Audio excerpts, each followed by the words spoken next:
It's raining. Mr. Speaker, I don't feel, my God, I request, I'm praying to God that I don't appear there at a time like now when it is raining. Because it can be worse.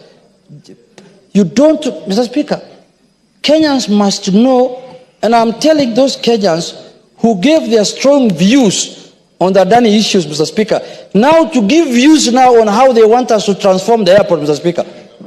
It can't be one-way traffic. If you say that Adani thing is bad, then now is the time that they should give us ideas, views on how to improve our airport.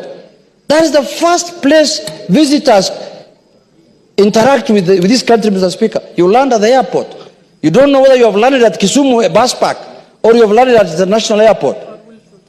Even Wilson is better of late because it's smaller in size and the traffic is smaller. At the Jomo Kenyatta, things are bad, Mr. Speaker. And you can't tell me it is the government that's supposed to fix everything. Yes, they have to do their work. They can fix what they can fix. But look at the standards. Look at what's happening globally, Mr. Speaker. Look at how PPP has transformed many countries.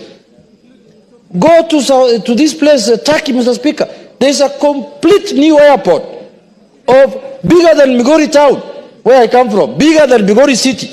Migori is not a town now, it's a city. Bigger than Migori city. Mr. Speaker, and it was done through PPP. We want to be a hub. We want to be the hub of this region. Look at what's happening in Ethiopia.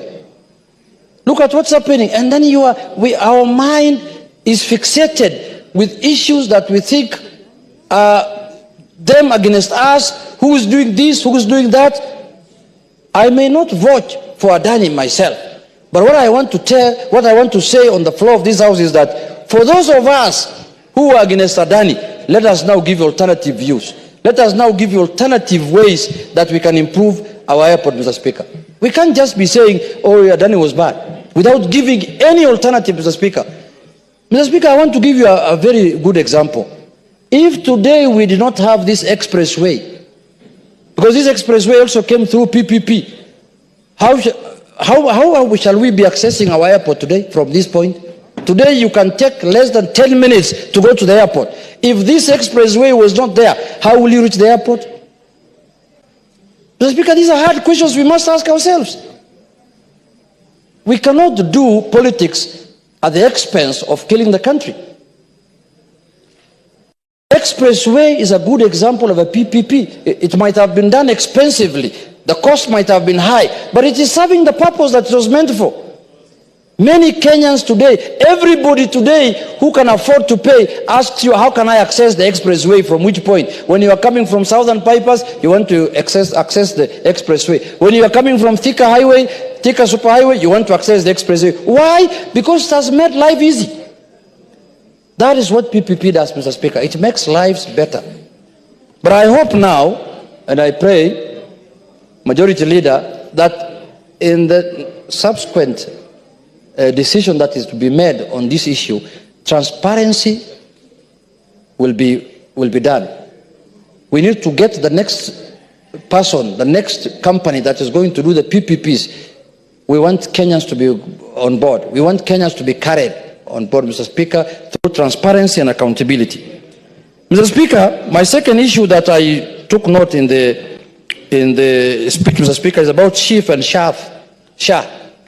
Mr. Speaker, it's a very good idea. It's a very brilliant idea for us to transform the health sector of this country. And universal health care has been in all manifestos, Mr. Speaker.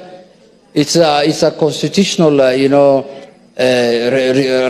that every Kenyan must get health care, Mr. Speaker.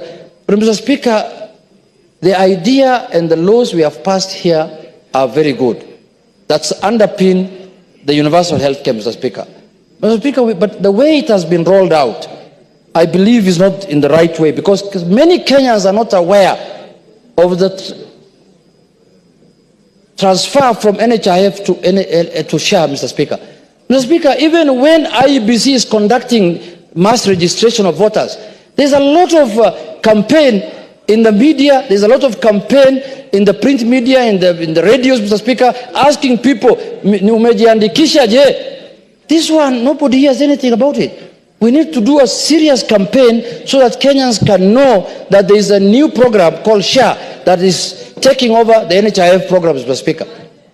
On that front, Mr. Speaker, I think we can do better because Kenyans need to be made aware about the benefits of the new system called SHA, Mr. Speaker. And me personally, I believe, because I participated here